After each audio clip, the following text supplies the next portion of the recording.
El motor MG1, este motor de aquí, es el que realiza las funciones de realizar la carga de la batería, ¿vale? Si nosotros ahora vamos al vehículo y lo arrancamos, ahora hablaremos también del tema del arranque.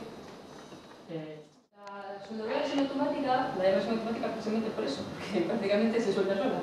Es la más fácil de soldar nosotros como brazo ejecutor, pero es la que más parámetros tiene. O sea, para conseguir que eso suelde bien, que suelda el solo, hay que saber muchísimas cosas.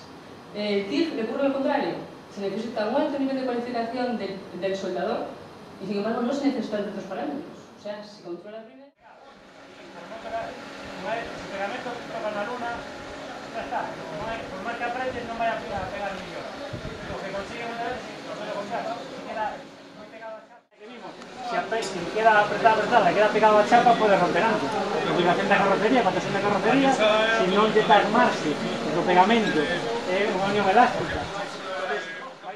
Esa marca da moldura que comemos esta tira da moldura, que se pone na chapa, quitámola, e veñamos aquí unha línea por todo lado. Por qué? Para brisas, como unha unión elástica, utilizamos a chapa, porque está lo mismo lado.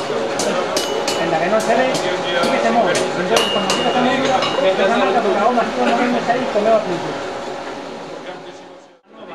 Que a goma é moi radiosa, sabes? Entonces, bota que está para fora, pues, si que apretas, non apretar para apretar o que está, pero sí,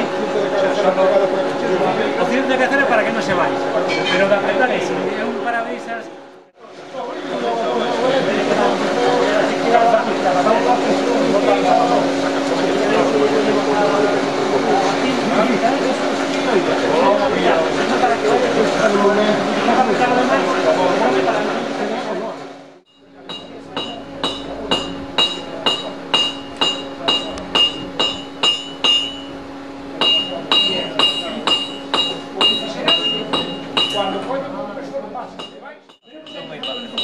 Otros también se ven.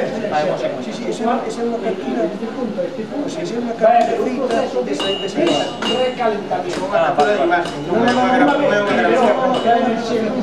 Para pasar.